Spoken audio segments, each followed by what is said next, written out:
Ay, muy bien. René, ¿quieres decir tú algo antes? Adelante, podés comenzar tu... Ya estamos grabando. Vale.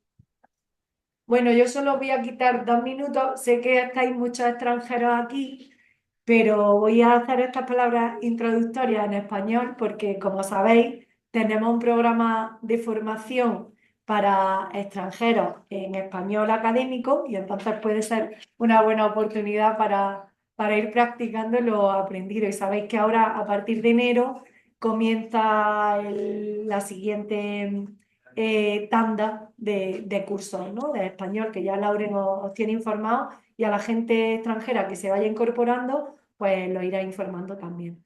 Simplemente presentar a Lauren. Lauren Smith se ha incorporado pues hace unos meses, en el mes de julio, forma parte del equipo que hay detrás de la oficina Severo Ochoa, que es una oficina de apoyo a la actividad científica que da soporte al proyecto Severo Ochoa y también a la actividad científica que se lleva a cabo en el instituto. Ella os va a poner ahora una pequeña diapositiva para que sepáis las áreas de trabajo que se llevan a cabo desde la oficina, y ella se ha incorporado para coordinar el área de asistencia al visitante. Como podréis comprobar cuando ahora comience su intervención, es americana, con su acento americano, pero afincada en Granada, ya casi granadina también. Ella estudió la carrera de Ciencias Políticas y luego hizo un máster de especialización en Desarrollo Internacional. Así que es una persona con una formación en todo lo que son los procedimientos y la legislación extranjera y cómo se aplica para todos los procedimientos aquí en nuestro país, que ha sido una incorporación clave. Nosotras estamos muy contentas porque está Rosma también aquí, que forma parte de la oficina. Yo estoy coordinando un poco la oficina, pero Rosma, que es otra compañera del equipo, que ahora ya os dirá Lauren que es la que da soporte también a la parte de internacionalización. Así que estamos aquí las tres para que nos pongáis cara. Así que nada, Lauren, cuando quieras.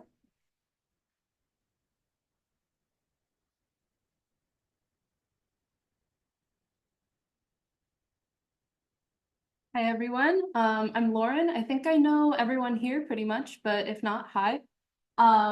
Like Alicia just said, I'm with the Severo Ochoa office, helping, new coming visitors, people who are just visiting the Institute for a while, with all of the international things and the whole moving process and all of that. So here's what we're going to go over today. I'm going to introduce you to our office and what we do. We'll go over for EU citizens how to register your residence, the Empadronamiento, the TA card, which is your ID card, the health card, the digital signature or certificate, the Electoral Registry for EU citizens, and how to finalize your equivalency for doctorate degrees, specifically with the UGR. So this is the organization of the Severo Ochoa office. We have Isabel Marquez, who is the scientific director, Anchon Alberti, who is the IAA director, and Francisco Tapiet, which is our manager. Then we have Alicia, who is the head of the research support office, who's also doing the technology transfer area in the director's office. I am here with the visitor assistance area, and then we have Roma with the project management and internationalization. As you can see here, here's a bit more of what we do. Each one of us, so here's Roma, that's me, and there's Alicia over there. So for the EU citizens, all EU citizens need to register within 3 months of arriving with the Oficina of Extranjería, which is the foreigner's office. This will give you your ID card, which is valid for Spain. It's equivalent to the TA if you are not from the EU. It's just your ID card that gives your residency information. And down here, when later this presentation is online, you'll be able to click this website and it will take you directly to where you can make the appointments and get all the information. So there's a few things that you'll need. The EX-18 form, which needs to be completed and signed, your passport or national ID card, the promise for contracting or your labor contract, depending on when you do it before or after you start working here. In the case that you need the promise for contracting, the Human Resources Office provides that. The other thing that you'll need is the tax, the fee that's paid. You can prepay that at any bank. Sometimes there are some issues with different banks not wanting to allow people that aren't a member of their bank, but generally you can pay at most banks, and we can work with you if you're having trouble paying taxes. You will also need something that's good to have is the copy of your rental contract or some other kind of proof of residency here in Granada, which just kind of shows that, you know, you're here, you're living here. It's a bit more proof for them to see. And the way that you'll do that, you have to request the appointment online, and then at the appointment, they will either give you the card at the time of the appointment, or it's possible that you will have to go back for a second appointment to pick it up. It just depends on how the office is running and which office you go to. So here is the form for it. You will need to download it. So there is a the appointment portal that the link was for here.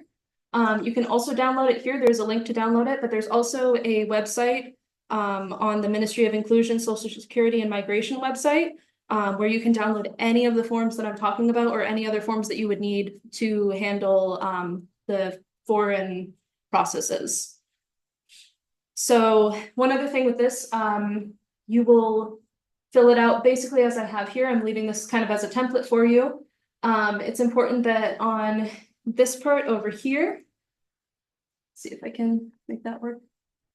Okay, yeah, here. So this will be the time period that you plan to stay in Spain, and that is the date that you arrive in Spain. And that's important for them to see how long you've been here so that they can make sure that you're within that kind of window. And you're going to mark trabajador por cuenta ajena, which means that you are working for a company. You're not freelancing, you're working on your own company. So then there is the tax.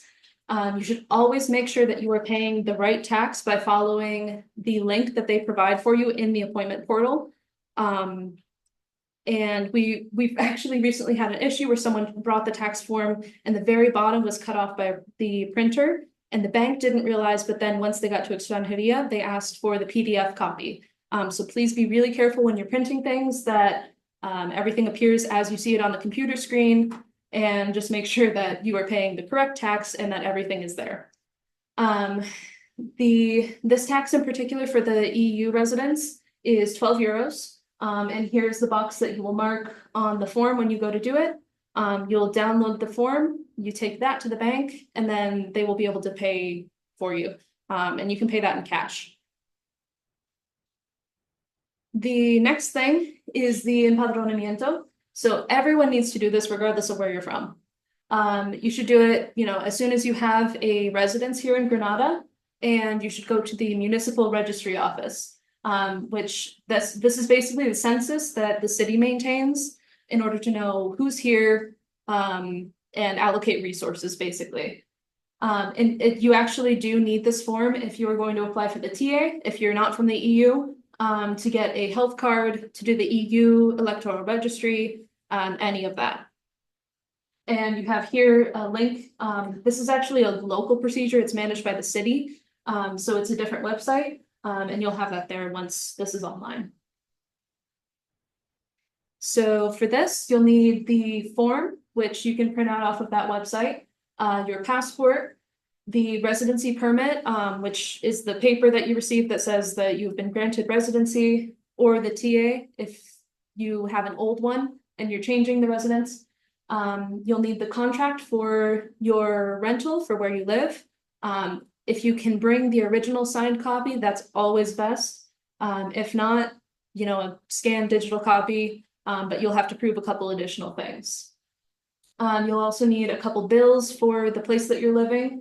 the last bill for water, electricity, gas, whatever utilities you have, and then some other bill from the last 6 months. So you'll need 2. And then if you haven't registered already, if you're just arriving, you will need a declaration that you have not previously been registered. Yes. What will be fees if we just arrive? Sorry? What can we have already paid fees for electricity if we just arrive? I'm sorry, I don't understand. No, you said that we need fees for electricity or whatever. Oh, bills. No, so that's something that you'll ask your landlord for, and they will provide you because they should have records of all of that. Yeah. It doesn't need to be in our name, because I was also about to ask, my landlord is like an Oliver Twist style slumlord, so there. No, it doesn't need to be in your name at all. No problem with that, yeah. And we'll have a period for questions at the end, so, if you have any other stuff, we can take care of it then as well. So to do this process, you'll have to go to the municipal registry office, which depends which place you're living. There might be a couple within the city of Granada. So you'll have to check which one you need to go to and whether you need to make an appointment or if they can accept walk-ins. So just check on your particular case and ensure that you're doing it correctly. You'll get this form back stamped and signed, and that's provisional. It's valid for the TA or any of the other things that you need to do until you get the final certificate, which I believe takes about 20 days or so to get the final certificate. And that certificate, once you have the official one, it's valid for 3 months. And then after that, you can look at it online or you can request a new one online. And it's very easy to do that. You don't have to update it or you don't have to provide anything else. It's just a new one that's valid for another 3 months. And every time that you move, you should update this. So this is the form. You will fill out all of this, basically. All the stuff that's blocked in red is things that they'll need from you. So up at top is going to be your address and your information about where you live. Here is going to be your personal information. So there's, your name, last name, birth date, where you were born, nationality. There's the study code here. So that's basically for the level of education that you have, which you can consult on the backside of this page. They have like a little guide there to kind of help you through. And of course, if you have any questions, you can come ask me and I'll help you fill this out as well. Most of you will probably be using the passport as your identity source. And then here it's going to be a change in residency. And you'll put I believe, let me make sure. Yep, you're going to put the country and city that you're coming from. So wherever you lived last, just write that down where it says the place that you're coming from. And then if you're bringing your signed contract for the rental that you're living in, you don't need to fill Vista out at the bottom. If you don't have that, your landlord should sign this declaration that basically just says that they recognize that you are living in their home and that you're allowed to register there. And there's also a possibility that if someone's living there currently, you will have to sign a declaration that they're not living there anymore and you are now the resident. But that's something easy. They don't really double check that with the people who were living there before. It's just you just declare that you are the only person in that residence at this point. Okay, so next is the TA. So this is for any non-EU citizens. You should also get this. This is kind of like the same thing as the EU residency card. You need to get it within 3 months of entry into Spain with your visa. And you also request it at the foreigner's office. It's your ID card. It will have your NIE on it. And it basically tells you, the dates of your residency and your status. So for this one, you will need the form EX-17, your passport, a recent photo that's ID size. So like you can go to any of the print shops or some other places will do it as well. We'll take a little picture. You'll need the Empadronamiento certificate that's registered with the city. So either the provisional one or the final one, if you've already gotten that done. Then the tax, it's the same model of tax, but you're going to select a different button and then it gives you a different amount. And I'll show you that in a minute. And then your approved residency permit or visa. So you need to make sure that everything is registered and approved before you go to the TA appointment. The process for this is make the appointment online, pay the tax at whatever bank, and then at the appointment, you have your fingerprint scanned and you'll give them the documentation.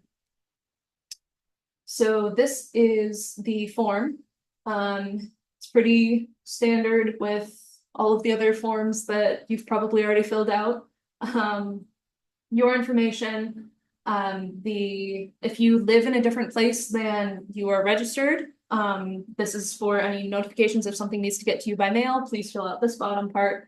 And then as long as if this is your first time registering, it will be the tarjeta inicial. If it's your second time, then it would be the renovación. And here's the tax. So for this one, you're going to click the TA que documenta la primera concesión, which is just your first time requesting the card. Then you want to make sure that that's the price that it shows. And you'll fill out the CAPTCHA and download, and same process as before, bring it to the bank, make sure that the page is complete, and that should be it. So then you will go back for a second appointment, which you also need to request an appointment for. You will go with the passport and they will print you off a certificate at the first appointment stating that your TA is in process, and that you've already presented all the documents for it. 20 to 40 days after that first appointment, you can request the second appointment. You can check whether your card is ready by going on the website, before you log into the appointment website. It will show you the last number that they received in the office. So once it's above your number, you are allowed to go and pick up the card. But please make sure that you're not requesting an appointment until you see that your number is available at the office. Because there's so many issues with getting appointments right now, we want to make sure that people aren't getting appointments and holding them if they can't attend. So please just make sure that you're cautious of that. And you can't make the appointment in anticipation. You can't make it before, the card's ready. So just be mindful of that and be aware of the amount of days that pass in between. The next thing is the health card. So anyone can get this. You'll go to the health center that's associated with the part of Granada where you live, or the town where you live. And this basically just identifies you, that you're registered with Social Security, you have the right to access healthcare, and you're valid within the public system. It will also assign you your own doctor, so that then you have a personal doctor that you can go to and not have to deal with, bouncing around between hospitals or, any of that. So for this one, there's an application form, of course, your passport, the NIE resolution or TA. I don't think you have to wait for the TA. You can go immediately once you have the NIE already. You'll have your registry in the Social Security system. The registry in the Social Security system is something that we do in Human Resources when you're hired. So please go to Human Resources or come to me and ask for the form, and we will print that out for you and make sure that you have that if you don't already have access to it. And the last thing is your certificate of the Empadronamiento, which just shows that you're registered where you live, and that way you can access that particular medical center. Here is the form for that part. The top part here, the motivo de la solicitud, the motive for application, you might want to leave that blank until you get to the health center, because sometimes particular cases are a little bit different on this part. And you might want to ask what to mark, because we've had different situations where they say, oh, it's a change in your doctor or a modification of your data. But then there's other options of requesting the card for the first time, the solicitud de tarjeta, which also would be the case. So it's better to go and ask them and then just mark the box there in the moment. But the rest of this, you'll be able to fill out. So it'll be your information, the NAF, which is right here, this part, that's your social security number that appears on the form, on the social security form that you'll bring with you to the appointment. If you are from the EU, you will mark the Tarjeta Europea box. If you have lived in a different part of Spain before coming to Granada, you can also mark this part, the Comunidad Autónoma, and you'll just say which community you were living in before. Down here at the bottom for the medical data, you can leave this blank. The center is the center that you're attending, and you should leave the doctor blank. You don't need to request a doctor in specific. So the next thing is the digital signature. It's not necessary at all, but I think it's super, super helpful. It allows you to submit documents, to deal with the government, bureaucracy, request appointments much easier. You can sign documents with it. It is legally binding. It is fantastic if you are able to request it. You can also transfer it between computers on a pen drive. So if you have yours at home and you need to bring it to work to sign something, you can bring it on a pen drive. This process is a little bit different. I put the website here because it's basically done almost completely online. If you've ever been asked to sign digitally, this is what they're asking you for here. Sometimes they'll say, hey, can you sign digitally? And then you'll, do a little written signature online, and they say, no, that's not valid. What they want is this. And it's also verifiable, so it's helpful for that reason too, because they can verify that it's actually you. So you'll go onto the website that I put here. And it's a very detailed, they have a very detailed guide on there. I'm not 100% sure if you can translate it into English. If not, come ask for help and I can give you some instructions. You can search for the office that you need to go to, because there is a step in person. You can search that on the website as well. I know that there is one here kind of close to the Institute, right by the metro stop for Andrés Segovia. If anyone knows where that is, there is an office there. So basically the steps are, you're going to download the software that you need to download the certificate in the end. I personally use Autofirma. I think that's a good option. If anyone needs more information about that, I can help too. Then you will receive, once you have the software and you've started the registry process, you're going to get an application code. You need to bring that application code to your appointment, and they will accredit it by checking your identity, putting a face to it, and basically just saying, okay, you are who you say you are. Then you'll go back to your computer and you can input the information they give you, download and install your certificate, and you should be all set. And then you're free to transfer it, you're free to use it as you need. So like I said, steps 1 and 2 online.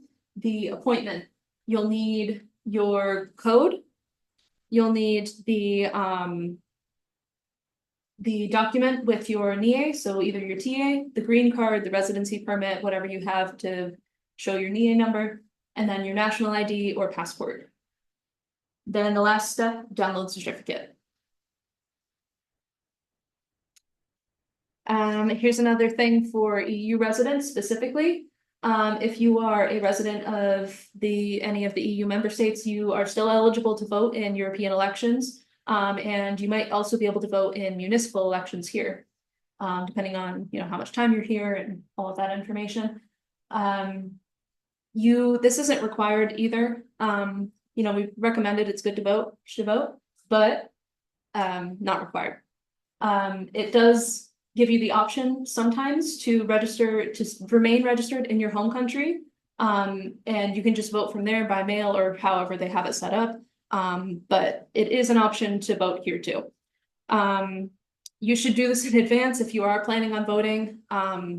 Obviously, sometimes things go wrong last minute, and you want to make sure that you're prepared if you plan to vote. Since each country and individual case is a little bit different, if you are interested in doing this, I would recommend checking out their website directly or coming to talk to me, and we can figure out what your case is exactly. But I'll give you some basic information about the things that you'll need and the procedure.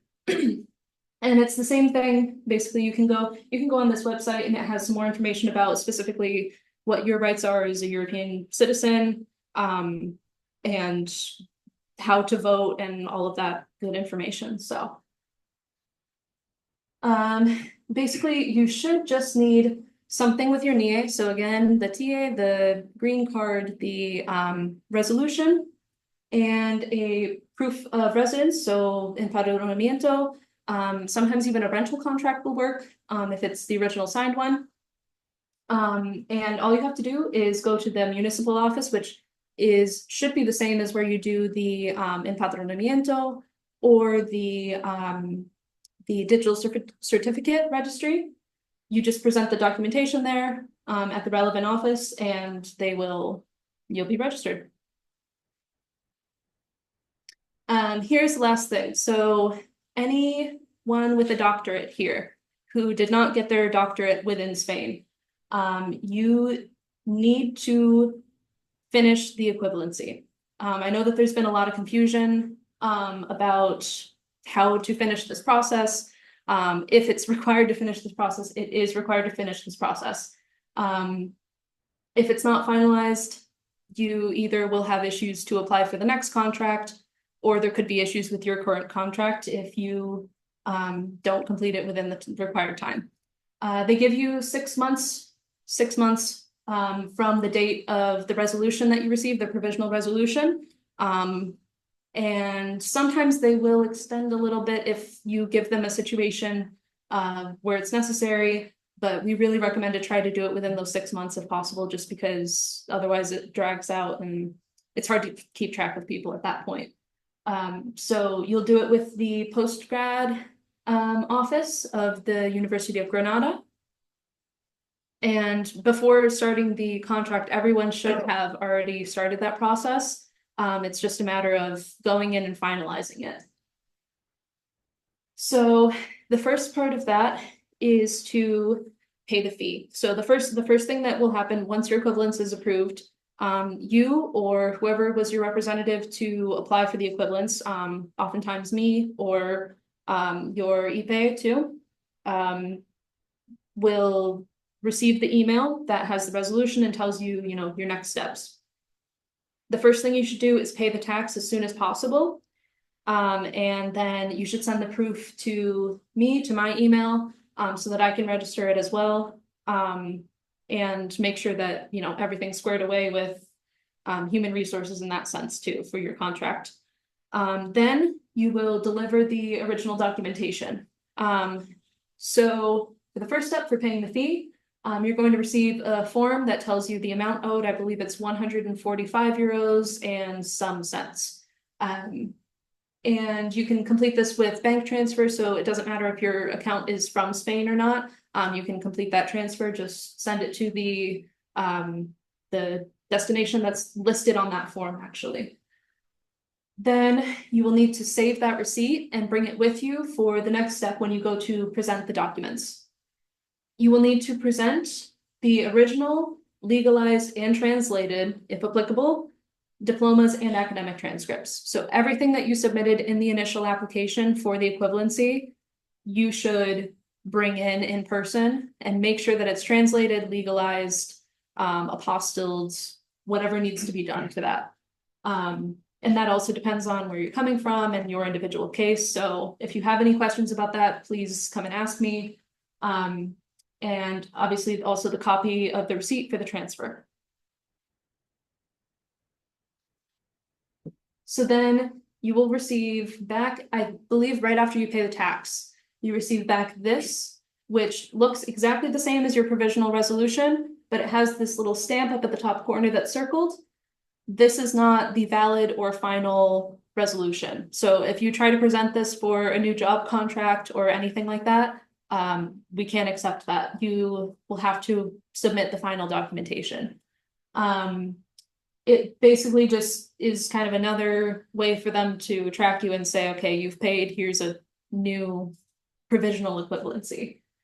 And this will be valid once you have presented the documentation and paid and everything, it will be valid if you need to use it as a provisional equivalency. But once you get the final one, you should also send that to us so that we have it on file. All right.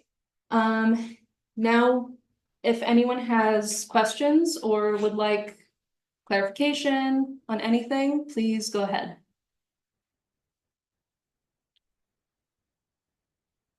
Nothing? Yeah. Karen, thank you very much for your talk and all these instructions. I wonder whether having the promise for a contract, you may run the trouble to get a rental contract. For the rental contract? Yeah, is there any way to overcome these issues? I haven't heard of anyone having that issue yet. Usually it's a document that will state your salary, and some of the tasks and things. And it's signed by the director, so it basically says, you know, and we really can't give anyone that until it's pretty much confirmed that they will be contracted. It's basically one of the last steps, because you can't get the NIE, you can't get certain other things until you have the contract. So we do have to present that to people. So it should be binding enough, but if we do come up with a case that you know, someone can't find a rental because of that, of course, we would be happy to try to find another solution. Yeah. And if I start living with someone that has the rental contract, so it's going to be able to sign the application for the registration at the the Empadronamiento part. Let's see.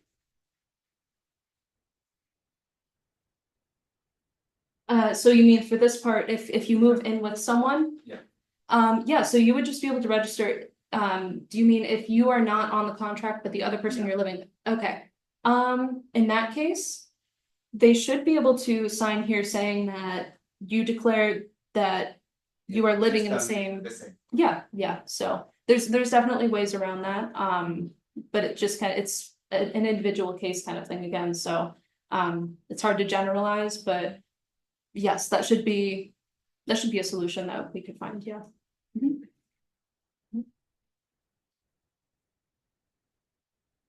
Yeah. So for the Empadronamiento and these civil requirements, how much trouble are you in if you delay? So you're supposed to sign in 3 months after arriving, right? Yeah. And usually it's going to take you 2 months to get the contract, get the documents to be able to do it. Right.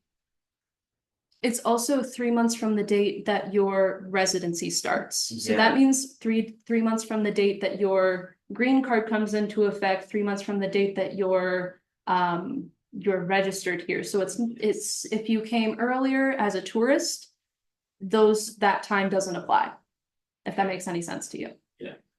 So how mad should we expect them to be if we arrive a few weeks late? I don't think that there's any serious issue with that. I mean, because it is a city registry, I would recommend that you do it as soon as possible if you haven't already. But it is one of the, it's not one of the, you know, the top down procedures, which are a little bit scarier if you don't get them tucked away. So yeah, just as soon as possible, I would say to have it done. Yeah. Go ahead.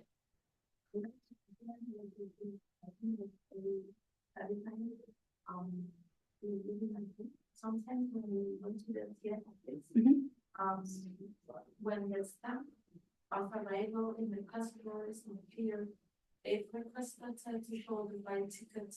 Yes.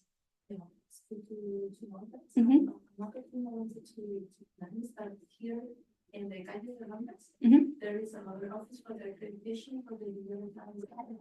Okay. Great, yeah. Okay, so that one you do need appointment. Yeah. Okay. But they're usually slots available within a week. Yeah, the city ones are much easier to get appointments. If you have to go to the actual extranjería, the foreigner's office, appointments are very difficult to come by, but any of the city things, yeah, those are much simpler. So it's good to know that we do have another one nearby too. So if you can't get an appointment at the Andrés Segovia one, you can head to this one. And yes, what you were saying about the entry requirements, so stamping the passport is the best option.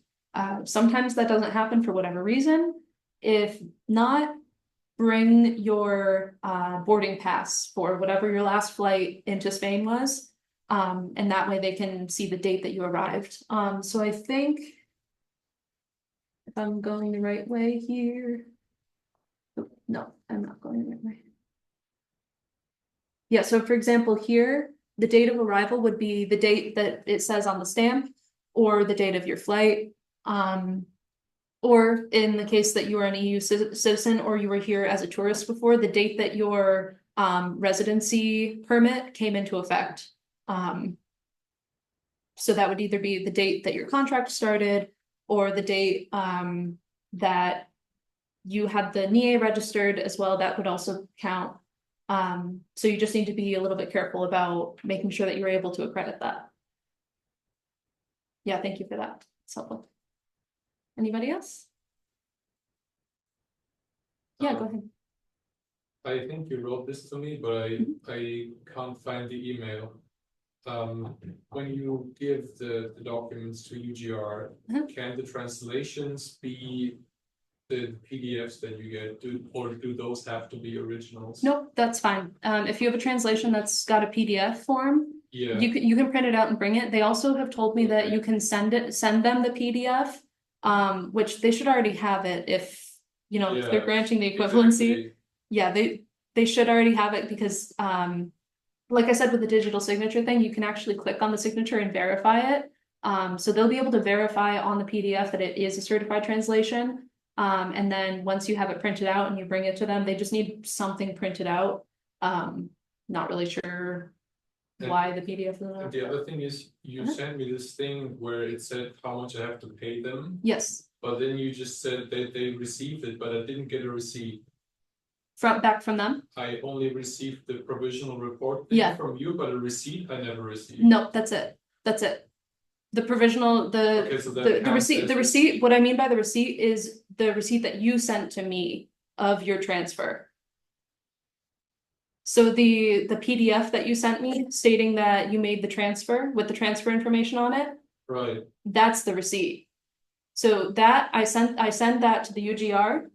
They send me back the provisional equivalency, and that's it. They don't send you something saying that they received it or anything. Them sending that So when I give them the provisional report, that counts as receipt? Yes, but you should also bring the PDF that you had sent to me of the transfer. Okay, I have to look for that. I have it as well if you don't have I save all of them. So if someone doesn't have something, yeah, so this little stamp up there at the top, that's basically them showing that you paid the tax. That's them saying, okay, we received it and here's this back. So yeah, there's not really a nice receipt that you get from them, unfortunately, but yeah, that's it. It's just. And the third thing is, so you mentioned that you can do the X15 for the NIE and the X18 for the residency in the same appointment? It depends on where you go and the caseload that they have. So the woman this morning gave 0 fucks about the EX18. She just gave it back to me. The EX18 is for this, So I tried to do this in one, and she did not care. She just gave it back. And the other thing was, you mentioned that I have to put someone's NIE on there to go to the bank and pay the tasas for the X15. Yes. So I went to Jose and I got his, and the guy at the bank said this is fine. But the woman said this is absolutely not fine. She looked at it and said it's absolutely worthless.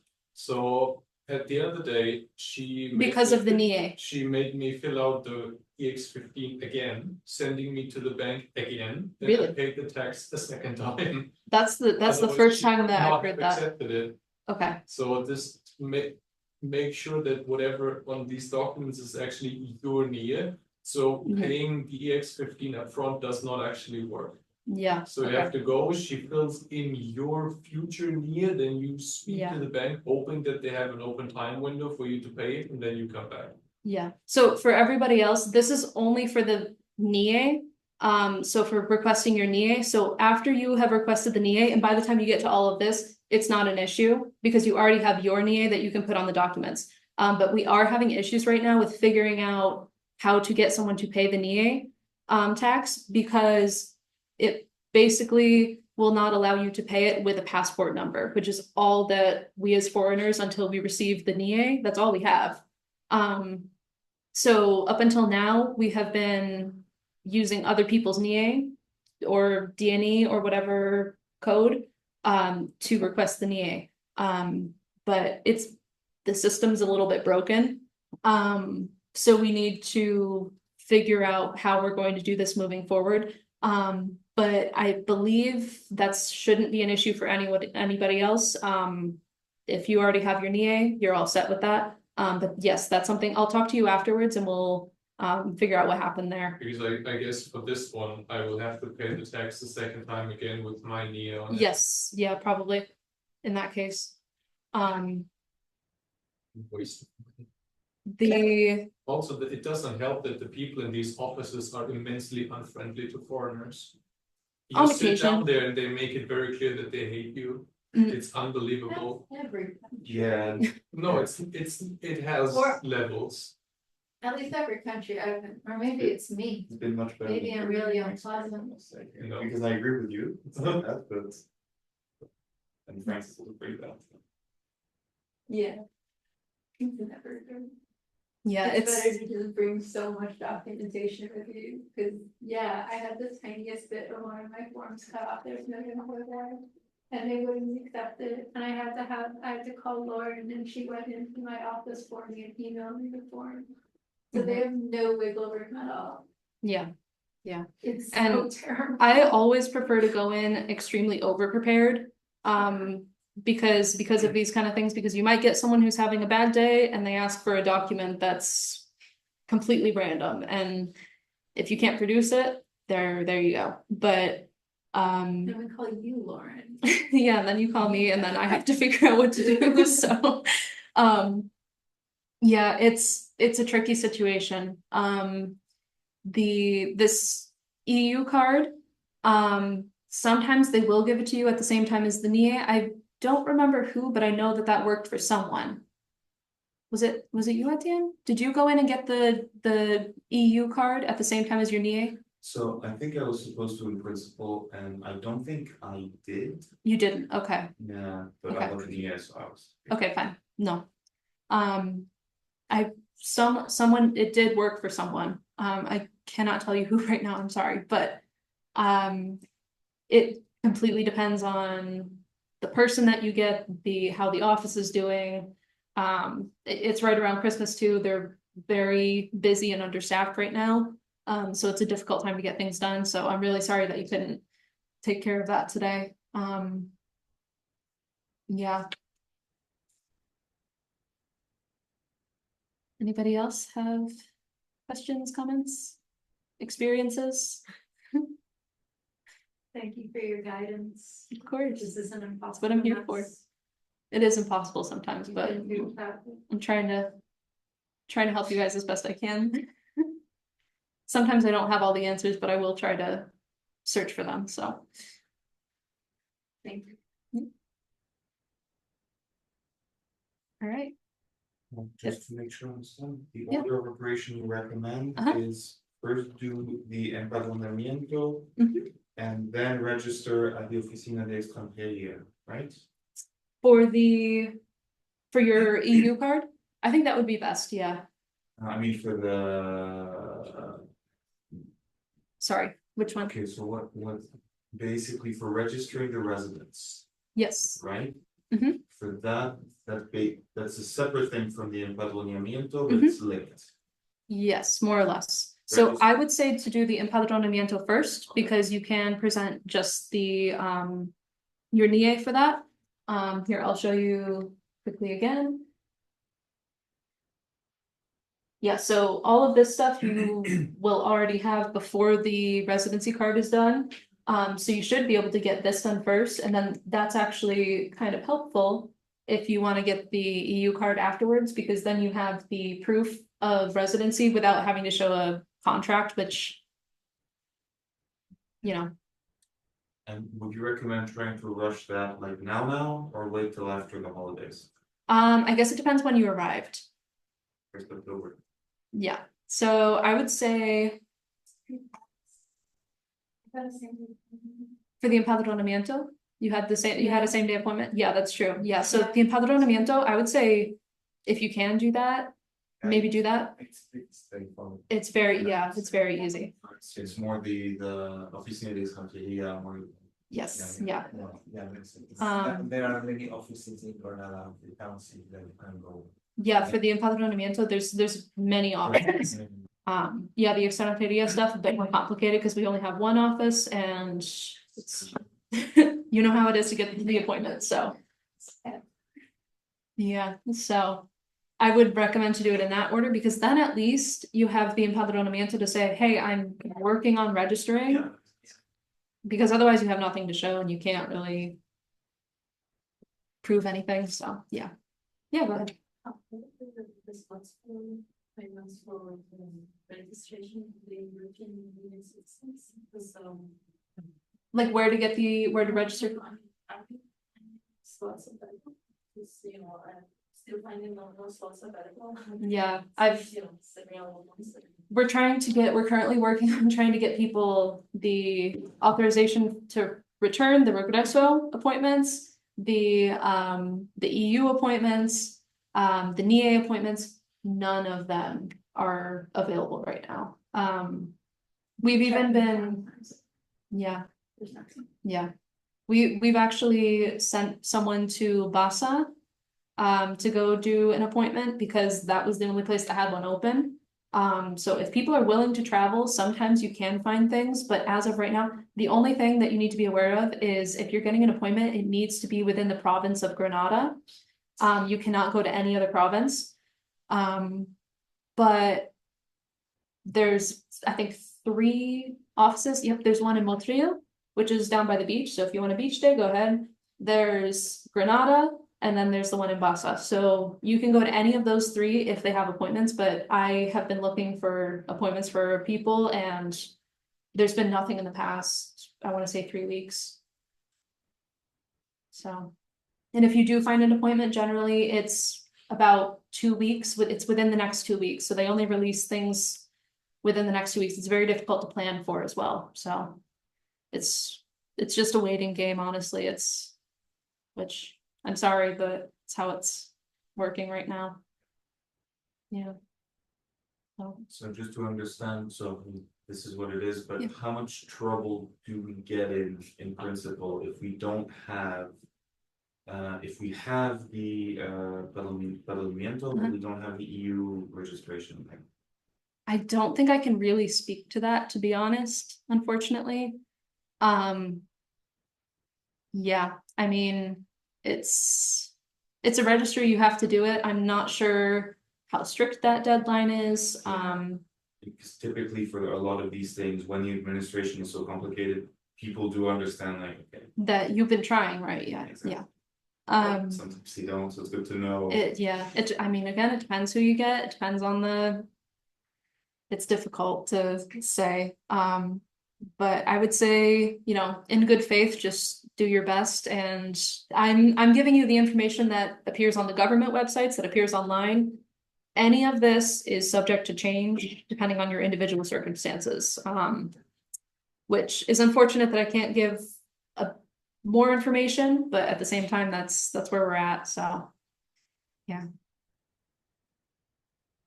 So that's it. I think we can probably be done.